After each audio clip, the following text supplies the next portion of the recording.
Hi guys, welcome to Shilpa Mahesh YouTube channel. ಇವತ್ತಿನ vlog ಬಂದು a day in my life as a echo sonographer. ನೋಡೋಣ ಬನ್ನಿ. ನಾನು everyday morning 5:30 ಎದ್ದೇಳ್ತೀನಿ. ಎದ್ದಿದ ತಕ್ಷಣ ನಾನು ಮಾಡುವಂಥ ಮೊದಲನೇ ಕೆಲಸ ದೇವ್ರನ್ನ ನೆನಪಿಸ್ಕೊಂಡು ಕೈ ಮುಗಿತೀನಿ. ಆಮೇಲೆ ನಾನು ಮಾಡುವಂಥದ್ದು, ಇವಳೇನು ಎದ್ದಿದ ತಕ್ಷಣ ಏನೋ ಎತ್ಕೊಂಡು ಎಲ್ಲಿಗೂ ಹೋಗ್ತಿದ್ದಾಳೆ ಅಂದ್ಕೊಂಡ್ರ? ಇಲ್ಲ, ನಾನು ಬೆಳಿಗ್ಗೆ ಎದ್ದಿದ ತಕ್ಷಣ ಮಾಡೋದು ಯೋಗ.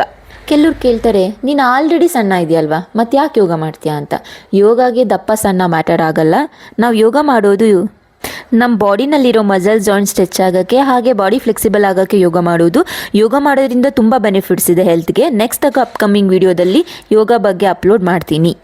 ನಾನು ಯೋಗ ಎಲ್ಲ ಆದಮೇಲೆ ಫ್ರೆಶ್ ಅಪ್ ಆಗಿ ರೆಡಿಯಾಗಿ ದೇವ್ರ ಪೂಜೆ ಮಾಡೋದಕ್ಕೆ ಸ್ಟಾರ್ಟ್ ಮಾಡಿದೆ.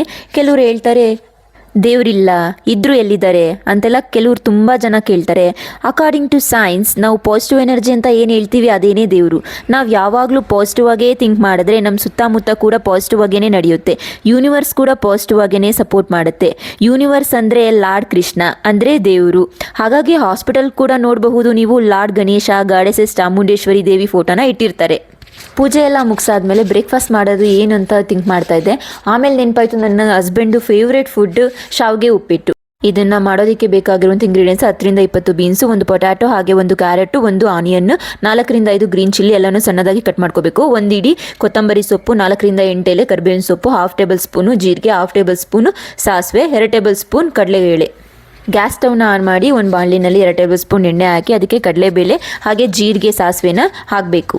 ಆಮೇಲೆ ಸಣ್ಣದಾಗಿ ಕಟ್ ಮಾಡ್ಕೊಂಡಿರುವಂಥ ಈರುಳ್ಳಿ, ಮೆಣಸಿಕಾಯಿ ಹಾಗೆ ಕರ್ಬೇವಿನ ಸೊಪ್ಪನ್ನ ಹಾಕೊಬೇಕು. ಹಾಕ್ಕೊಂಡು ಒಂದು 10-15 ಸೆಕೆಂಡ್ಸು ಅದನ್ನು ಹುರ್ಕೋಬೇಕು. ಆಮೇಲೆ ನಾವು ಸಣ್ಣದಾಗಿ ಹಚ್ಕೊಂಡಿರುವಂತಹ ಬೀನ್ಸು, ಕ್ಯಾರೆಟು, ಪೊಟ್ಯಾಟೋನ ಹಾಕೋಬೇಕು.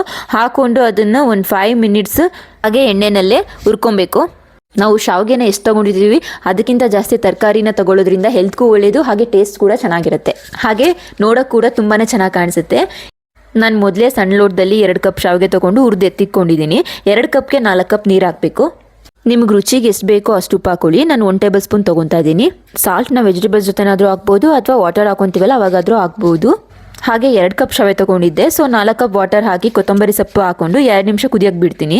ಕುದಿ ಬಂದಮೇಲೆ ಮೊದಲಿಗೆ ಹುರ್ಕೊಂಡಿದ್ದಂಥ ಶಾವಿಗೆನ ಹಾಕ್ಕೊಬೇಕು.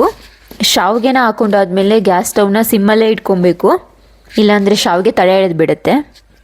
ಇಷ್ಟಾದರೆ ಶಾವಿಗೆ ಉಪ್ಪಿಟ್ಟು ರೆಡಿ ಆಯಿತು. ಯಾರೆಲ್ಲ 15-20 ಮಿನಿಟ್ಸ್ ಬ್ರೇಕ್ಫಾಸ್ಟ್ ಏನು ಮಾಡೋದು ಅಂತ ಯೋಚನೆ ಮಾಡ್ತಿದ್ರೆ ನಾನು ಈ ರೆಸಿಪಿನ ಬೆಸ್ಟ್ ಅಂತ ಸಜೆಸ್ಟ್ ಮಾಡ್ತೀನಿ.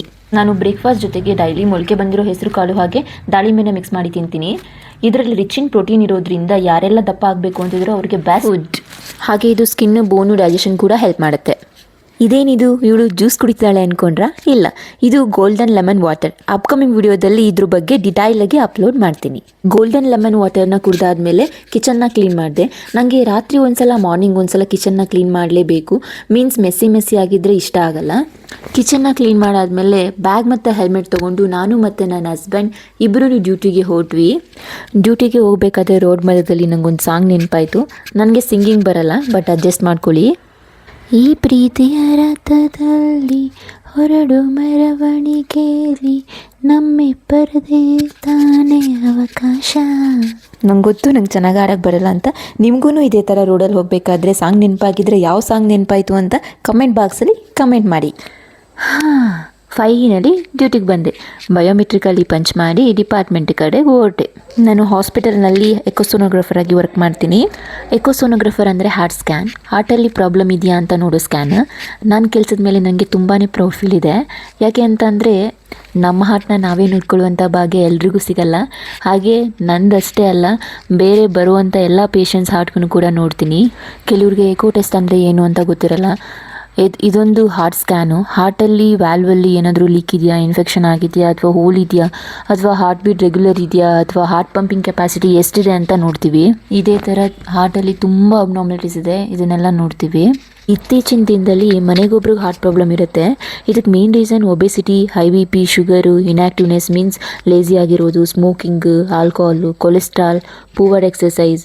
ಇದರಿಂದ ನಾನು 5 ಇಯರ್ಸ್ ಬ್ಯಾಕ್ ಪೇಷಂಟ್ಗೆ ಎಕೋ ಮಾಡಬೇಕಾದ್ರೆ 100ರಲ್ಲಿ 80 ಜನಕ್ಕೆ ನಾರ್ಮಲ್ ಇರ್ತಿತ್ತು, ಇನ್ನು 20 ಜನಕ್ಕೆ ಅಬ್ನಾರ್ಮಲ್ ಇರ್ತಿತ್ತು. ಬಟ್ ನವೆ ಡೇಸ್ ರಿವರ್ಸ್ ಆಗಿಬಿಟ್ಟಿದೆ. 100ರಲ್ಲಿ 80 ಜನಕ್ಕೆ ಹಾರ್ಟ್ ಪ್ರಾಬ್ಲಮ್ ಇರುತ್ತೆ. ಹೀಗೆ ಆದರೆ ಮನೆಗೊಬ್ರಿಗೆ ಹಾರ್ಟ್ ಪ್ರಾಬ್ಲಮ್ ಅಲ್ಲ, ಎಲ್ರಿಗೂ ಬರೋ ಚಾನ್ಸಸ್ ಇರುತ್ತೆ. ಸೊ ಓನ್ಲಿ ಇವಾಗಿಂದನೇ ತೆಚ್ಕೊಳ್ಳಿ. ಹೆಲ್ತಿ ಲೈಫ್ ಸ್ಟೈಲ್ನ ನಿಮ್ಮ ಲೈಫಲ್ಲಿ ಅಡಾಪ್ಟ್ ಮಾಡ್ಕೊಳ್ಳಿ. ಇಲ್ಲಾಂದರೆ ಹೆಲ್ತ್ ಇಶ್ಯೂಸಿಂದ ತುಂಬಾ ಸಫರ್ ಆಗಬೇಕಾಗುತ್ತೆ. ಟೀ ಮಿಕ್ಸಿ ಮನೆಗೆ ಬಂದು ಫ್ರೆಶ್ ಅಪ್ ಆಗಿ ಸ್ನ್ಯಾಕ್ ತಿನ್ನೋ ಟೈಮಲ್ಲಿ ಫ್ರೂಟ್ಸ್ ತಿಂತಿದ್ದೀನಿ. ಅಂದರೆ ನಾವು ಸ್ನ್ಯಾಕ್ಸ್ ಅಂತ ಹೇಳಿದ್ರೆ ಬರೀ ಚಿಪ್ಸ್ ಪಪ್ಸು ಈ ಥರ ತಿನ್ನೋದಲ್ಲ. ನಾವು ನಮ್ಮ ಹೆಲ್ತ್ ಕಡೆ ಆದಷ್ಟು ಫೋಕಸ್ ಮಾಡಬೇಕು. ನಮ್ಮ ಬಾಡಿಗೆ ಬರೀ ರೆಸ್ಟ್ ಮತ್ತು ಟೈಮ್ಗೆ ಊಟ ಇದ್ದರೆ ಸಾಕಾಗಲ್ಲ. ವಿಟಮಿನ್ಸ್, ಪ್ರೋಟೀನ್ಸ್, ನ್ಯೂಟ್ರಿಯನ್ಸ್ ಸಹ ಬೇಕಾಗಿರೋದ್ರಿಂದ ನಾವು ಎಲ್ಲ ಫ್ರೂಟ್ಸ್ನ ಎವ್ರಿಡೇ ತಿನ್ನೋಕ್ಕಾಗಲ್ಲ. ಅಟ್ಲೀಸ್ಟ್ ಬೆಸ್ಟ್ ಫ್ರೂಟ್ಸ್ನ ಡೈಲಿ ತಿನ್ನಲೇಬೇಕಾದಂಥ ಫ್ರೂಟ್ಸ್ನ ತಿಂದರೆ ಸಾಕು. ಹೆಲ್ತಿ ಲೈಫ್ ಸ್ಟೈಲ್ ಅಂತ ಹೇಳಿ ನಾವು ಕಂಪ್ಲೀಟ್ ಔಟ್ಸೈಡ್ ಫುಡ್ನ ತಿನ್ನಲ್ಲ ಅಂತಿಲ್ಲ. ನಾವು ತಿಂತೀವಿ 15 days ಒನ್ಸ್, ಅಥವಾ ಯಾರಾದರೂ ಫ್ರೆಂಡ್ಸ್ ಜೊತೆ ಆಚೆ ಹೋದಾಗ ಅವಾಗಾದರೂ ತಿಂತೀವಿ, ಬಟ್ ಲಿಮಿಟಾಗಿ ತಿಂತೀವಿ, ಡೈಲಿ ತಿನ್ನಲ್ಲ. ಕೆಲವರು ಹೇಳ್ತಾರೆ ಫ್ರೂಟ್ಸು ಕೋಲ್ಡ್ ಅದು ಇದು ಅಂತ. ಈ ಥರ ಫ್ರೂಟ್ಸಲ್ಲಿ ಕ್ಯಾಟಗರೈಸ್ ಮಾಡೋದನ್ನು ಫಸ್ಟ್ ಬಿಡಿ. ಫ್ರೂಟ್ಸ್ನ ಯಾವುದೇ ಸಿಕ್ಕಿದ್ರೂ ತಿನ್ನಿ, ಬಟ್ ಡೈಲಿ ಲೈಫಲ್ಲಿ ತಿನ್ನಲೇಬೇಕಾದಂಥ ಫ್ರೂಟ್ಸು ಸೀಬೆಕಾಯಿ, ಆರೆಂಜು, ಪ್ರೊಮಗ್ರೆನೇಟು. ಸೀಬೆಕಾಯಿ ಎಲ್ಲ ಫ್ರೂಟ್ಸಲ್ಲಿರುವಂಥ ಬೆನಿಫಿಟ್ಸು ಸೀಬೆಕಾಯಿಲಿದೆ.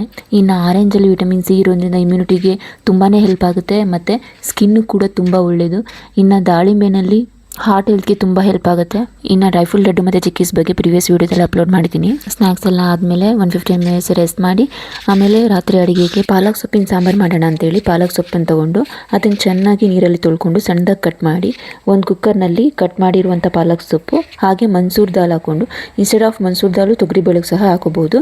ಒಂದು ಟೊಮಾಟೊ ಕಟ್ ಮಾಡಿ ಹಾಕ್ಕೊಂಡು 1 ಟೇಬಲ್ ಸ್ಪೂನ್ ಸಾಂಬಾರು ಪೌಡ್ರು ಹಾಕಿ ರುಚಿಗೆ ತಕ್ಕಷ್ಟು ಉಪ್ಪು ಹಾಕ್ಕೊಂಡು ಎಷ್ಟು ಬೇಕೋ ಅಷ್ಟು ನೀರು ಹಾಕ್ಕೊಂಡು ಕುಕ್ಕರ್ ಲಿಡ್ನ ಕ್ಲೋಸ್ ಮಾಡಿ ಗ್ಯಾಸ್ ಸ್ಟವ್ನ ಆನ್ ಮಾಡಿ ಇಟ್ಕೊಂಡೆ. ಯಾರ್ಯಾರಿಗೆ HP ಕಮ್ಮಿ ಇರುತ್ತೋ ಅವರೆಲ್ಲ ಈ ಥರ ಸಾಂಬಾರು ಮಾಡ್ಕೊಂಡು ತಿನ್ಬೋದು. ಏಕೆಂದರೆ ಪಾಲಕ್ ಸೊಪ್ಪಿನಲ್ಲಿ HBನ ಇನ್ಕ್ರೀಸ್ ಮಾಡೋದಕ್ಕೆ ಹೆಲ್ಪ್ ಮಾಡುತ್ತೆ. ಈ ಪಾಲಕ್ ಸೊಪ್ಪಿನ ಸಾಂಬಾರು ಮಾಡೋದು ತುಂಬಾ ಈಸಿ, 5 ನಿಮಿಷದಲ್ಲಿ ಆಗೋಗುತ್ತೆ. ನಾನು ಯಾವಾಗ ಟೈಮ್ ಇರಲ್ವೋ ಅವಾಗೆಲ್ಲ ಇದೇ ಸಾಂಬಾರು ಮಾಡ್ಬೋದು. ಅನಿಮಿಯಾ ಪೇಷಂಟ್ಗೆ ತುಂಬಾ ಒಳ್ಳೆ ರೆಸಿಪಿ, ಹಾಗೆ 5 minute ಆಗೋಗುತ್ತೆ. ಕೆಲವರು ಹೇಳ್ತಿರ್ತಾರೆ ಊಟ ತಿಂದ್ರೂ ತುಂಬ ಸುಸ್ತಾಗುತ್ತೆ ಅಂತ. ಒಂದ್ಸಲ ಬ್ಲಡ್ ಟೆಸ್ಟ್ ಮಾಡಿಸ್ಕೊಳ್ಳಿ. HP ಕಮ್ಮಿ ಇದ್ದಾಗಲೂ ಸುಸ್ತಾಗುತ್ತೆ, ತುಂಬ ರೀಸನ್ಸ್ಗೆ ಸುಸ್ತಾಗುತ್ತೆ. ಈವನ್ ವಿಟಮಿನ್ ಡಿ ಕಮ್ಮಿ ಇದ್ರೂ ಸುಸ್ತಾಗುತ್ತೆ. ಒಂದ್ಸಲ ಬ್ಲಡ್ ಟೆಸ್ಟ್ ಮಾಡಿ ಕನ್ಫರ್ಮ್ ಮಾಡ್ಕೊಳ್ಳಿ. ಕುಕ್ಕರ್ ಲಿಡ್ನ ಕ್ಲೋಸ್ ಮಾಡಿ ಗ್ಯಾಸ್ ಸ್ಟವ್ನ ಆನ್ ಮಾಡಿ ಇಟ್ಕೊಂಡೆ. ಇನ್ನೊಂದು ಗ್ಯಾಸ್ ಸ್ಟವ್ನಲ್ಲಿ ಇನ್ನೊಂದು ಕುಕ್ಕರ್ನ ತೊಗೊಂಡು ರೈಸ್ಗೆ ಇಟ್ಕೊಂಡೆ. ಈಗ ಮಾಡೋದ್ರಿಂದ ನನಗೆ ಟೈಮ್ ಸೇವ್ ಆಯಿತು. 1 ಕುಕ್ಕರ್ ವಿಸಲ್ ಹೊಡೆಯೋಷ್ಟರಲ್ಲಿ ರೈಸು ಆಗಿರುತ್ತೆ, ಸಾಂಬಾರು ಆಗಿರುತ್ತೆ. ಮತ್ತು ಕುಕ್ಕರ್ ವಿಸಲ್ ಹೊಡೆದಾದ್ಮೇಲೆ ಸಾಂಬಾರಿಗೆ ಒಗ್ಗರಣೆ ರೆಡಿ ಮಾಡ್ಕೊಂಡಿದ್ದೆ. ಎಣ್ಣೆ 2 ಟೇಬಲ್ ಸ್ಪೂನು, 1 ಈರುಳ್ಳಿ ಸಣ್ಣದಾಗಿ ಉದ್ದುದ್ದಾಗಿ ಹಚ್ಕೊಂಡಿದ್ದೆ, ಸಾಸಿವೆ, ಬೆಳ್ಳುಳ್ಳಿ, ಕರಿಬೇವಿನ ಸೊಪ್ಪು, ಕೊತ್ತಂಬರಿ ಸೊಪ್ಪು. ಒಂದು ಬಾಣಲಿನಲ್ಲಿ ಎಣ್ಣೆ, ಸಾಸಿವೆ, ಬೆಳ್ಳುಳ್ಳಿ, ಕರಿಬೇವಿನ ಸೊಪ್ಪು, ಈರುಳ್ಳಿ ಎಲ್ಲ ಹಾಕೊಂಡು ಒಗ್ಗರಣೆ ಮಾಡಿಕೊಂಡೆ. ಯಾವಾಗಲೂ ಒಗ್ಗರಣೆ ಮಾಡ್ಕೋಬೇಕಾದ್ರೆ ಗ್ಯಾಸ್ ಸ್ಟವ್ನ ಯಾವಾಗಲೂ ಸಿಮ್ಮಲ್ಲಿ ಇಟ್ಟಿರಬೇಕು.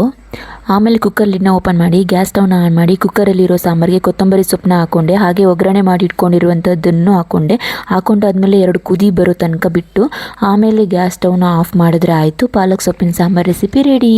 ಪಾಲಕ್ ಸೊಪ್ಪಲ್ಲಿ ಸಾಂಬಾರು ಅಷ್ಟೇ ಅಲ್ಲ, ಪಾಲಕ್ ಸೊಪ್ಪಿನ ಪಲ್ಯ, ಪಾಲಕ್ ಸೊಪ್ಪಿನ ಕರ್ರಿ, ಪಾಲಕ್ ಸೊಪ್ಪಿನ ದೋಸೆ, ಪಾಲಕ್ ಸೊಪ್ಪಿನ ಪಲಾವು, ಈ ಥರ ವೆರೈಟಿ ಡಿಶಸ್ನ ಮಾಡ್ಬೋದು. ಕೆಲವರಿಗೆ ಪಾಲಕ್ ಸೊಪ್ಪು ಇಷ್ಟ ಇರಲ್ಲ. ಪಾಲಕ್ ಸೊಪ್ಪು ಯಾರ್ಯಾರಿಗೆ ಇಷ್ಟ ಇರಲ್ಲ ಅವರು ನುಗ್ಗೆ ಸೊಪ್ಪನ್ನ ಯೂಸ್ ಮಾಡ್ಬೋದು. ನುಗ್ಗೆ ಸೊಪ್ಪಲ್ಲೂ ಸಹ ಪಾಲಕ್ ಸೊಪ್ಪಷ್ಟೇ ಬೆನಿಫಿಟ್ಸ್ ಇರುತ್ತೆ. ನಾವು ಯಾವಾಗಲೂ ಕ್ಯಾರೆಟ್ ಹಾಗೆ ಕುಕುಂಬರ್ನ ಊಟದ ಜೊತೆ ಡೈಲಿ ನೈಟು ತಿಂತೀವಿ.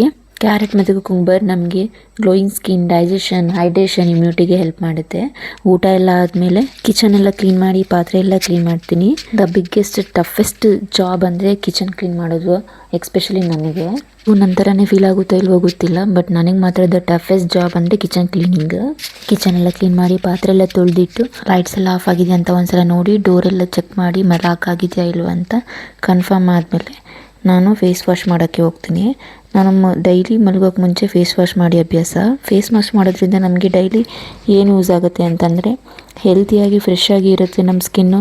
ಹಾಗೆ ಯಾವುದಾದ್ರೂ ಡರ್ಟ್, ಆಯಿಲು ಏನಾದರೂ ಇದ್ದರೆ ರಿಮೂವ್ ಆಗುತ್ತೆ. ಕೆಲವೊಬ್ರು ಹೇಳ್ತಿರ್ತಾರೆ ನನಗೆ ಮಲಗೋ ಟೈಮಲ್ಲಿ ಫೇಸ್ ವಾಶ್ ಮಾಡಿದ್ರೆ ನಿದ್ದೆ ಬರಲ್ಲ ಅಂತೆಲ್ಲ ಹೇಳ್ತಿರ್ತಾರೆ. ಬಟ್ ಬೇರೆಯವ್ರಿಗೆ ಹೇಗೋ ಗೊತ್ತಿಲ್ಲ, ನನಗಂತೂ ಚೆನ್ನಾಗಿ ನಿದ್ದೆ ಬರುತ್ತೆ. ಫೇಸ್ ವಾಶ್ ಮಾಡಿ ಮಲ್ಕೊಂಡೆ. ಯಾವ ಪುಣ್ಯಾತ್ಮ ಬರೆದಿದ್ದೋ ಗೊತ್ತಿಲ್ಲ, ನನ್ನ ಆಲ್ ಟೈಮ್ ಫೇವ್ರೆಟ್ ಲೈನ್ ಇದು. ದೃಷ್ಟಿ ಬದಲಿಸಿ ನೋಡು, ದೃಶ್ಯವೇ ಬದಲಾಯಿತು. ಹವ್ಯಾಸ ಬದಲಿಸಿ ನೋಡು, ಹಣೆಬರಹವೇ ಬದಲಾಯಿತು. ವಿಚಾರ ಬದಲಿಸಿ ನೋಡು, ದೇಶವೇ ಬದಲಾಯಿತು. ದಿಕ್ಕು ಬದಲಾಯಿಸಿದರೆ ಸಾಕು, ದೋಣಿ ಬದಲಿಸಬೇಕೆಂತಿಲ್ಲ. ಈ ಲೈನ್ಸ್ ತುಂಬಾ ಮೀನಿಂಗ್ಫುಲ್ ಇದೆ. ಬಟ್ ನಾನು ಚಿಕ್ಕದಾಗಿ ಹೇಳೋಕ್ಕೆ ಇಷ್ಟಪಡ್ತೀನಿ. ನಾವು ಕಾಯಿಲೆ ಬಂದಾಗ ಆ ಡಾಕ್ಟರ್ ಸರಿ ಇಲ್ಲ, ಈ ಡಾಕ್ಟರ್ ಸರಿ ಇಲ್ಲ ಅಂತ ಬ್ಲೇಮ್ ಮಾಡಿ ಡಾಕ್ಟರ್ನ ಚೇಂಜ್ ಮಾಡೋ ಬದಲು ನಮ್ಮ ಡೈಲಿ ಲೈಫ್ ಸ್ಟೈಲ್ನ ಬದಲಾಯಿಸ್ಕೊಂಡ್ರೆ ಸಾಕು, ಡಾಕ್ಟರ್ನ ಬದಲಾಯಿಸೋ ನೆಸೆಸಿಟೀಸ್ ಇರಲ್ಲ.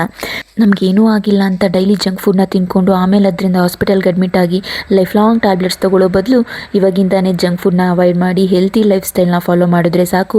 ಹಾಸ್ಪಿಟಲ್ಗೆ ಹೋಗೋ ನೆಸೆಸಿಟೀಸು ಇರಲ್ಲ, ಯಾವ ಡಾಕ್ಟರ್ನ ಬದಲಾಯಿಸೋ ಅವಶ್ಯಕತೆಯೂ ಇರಲ್ಲ. ಇದು ಇವತ್ತಿನ ವ್ಲಾಗ್ ಆಗಿತ್ತು. ಇನ್ನೂ ಹೆಚ್ಚು ಮಾಹಿತಿಗಾಗಿ ಶಿಲ್ಪಾ ಮಹೇಶ್ ಯೂಟ್ಯೂಬ್ ಚಾನಲ್ನ ಸಬ್ಸ್ಕ್ರೈಬ್ ಮಾಡಿ. ಹ್ಯಾಪಿ ನೈಟ್, ಶುಭರಾತ್ರಿ, ಎಲ್ಲರಿಗೂ ಒಳ್ಳೆಯದಾಗಲಿ. ನೆಕ್ಸ್ಟ್ ವ್ಲಾಗಲ್ಲಿ ಸಿಗೋಣ.